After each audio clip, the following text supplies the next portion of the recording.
పరిమళ వాసనగా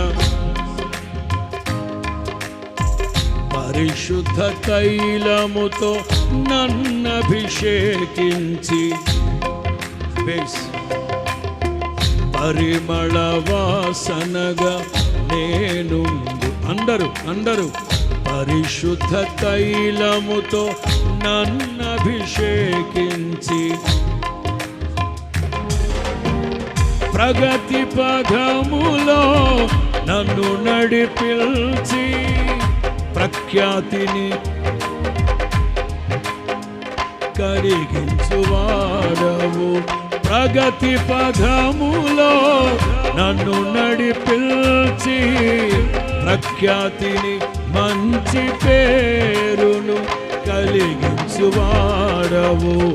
నీతి న్యాయములు